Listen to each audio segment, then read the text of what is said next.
My mom would be at all my sporting events. Let's say I was playing football, okay?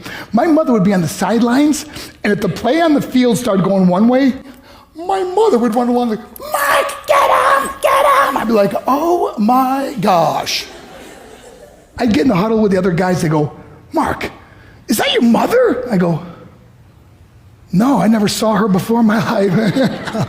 See, the greatest gift my mother ever gave me, she believed in me. I have overdosed on drugs on 3 occasions where I should have been dead. But I believe I was kept here for a reason. You show me your friends, I will show you your future. How do I know this? I hung out with losers, and I became the biggest loser of them all because I gave up everything I dreamt about as a little boy because of who I chose to surround myself with. My friends would drive me home at 2, 3, 4 in the morning. We'd be drunk and high, laughing in the car. We'd pull up in front of my house in New York. They go, Mark, the light's on. I go, oh man, my mother's up. See, my mom wouldn't go to bed until she knew her son was still alive.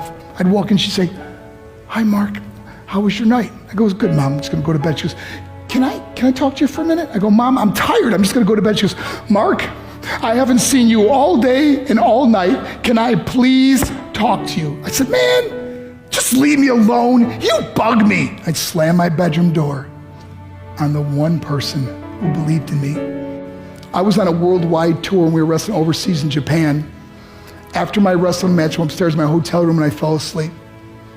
There was a knock at my door at 3 o'clock in the morning.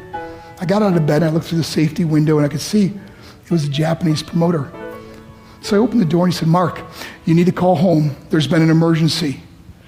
I went and got on the hotel room phone. I called back to the United States. I said, hey, what's going on? They said, Mark, I don't know how to tell you this. I said, just tell me what happened. All of a sudden they started crying. They go, Mark, I can't tell you. I said, just say it. They said, Mark, your mother died. I just threw the phone down.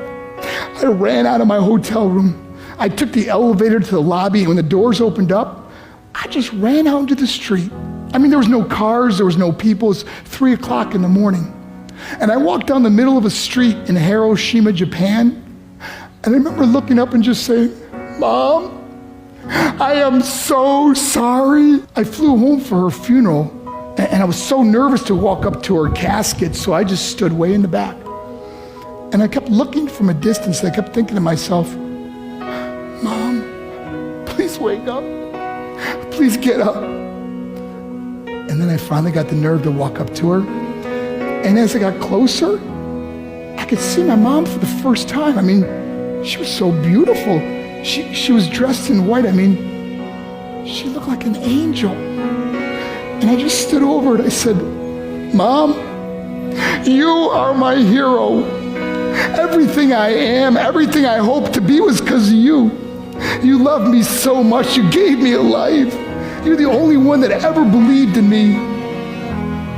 How did I repay her? By getting drunk, by getting high, by getting stupid, by hanging out with losers? For what? All she ever wanted to do was talk to me. I wish I could talk to you now, Mom. I wish you could see what I'm doing. Why couldn't I have been a better son? We are defined by our choices. But if you surround yourself with people involved in drugs and alcohol and pills, it's a dead end. I'm not here to preach to you. I'm here to tell you I lived that life. It leads to broken hearts, broken relationships, broken dreams, and death. For what? To get high? If you have a mother or a father, when you go home, tell them how much you love them.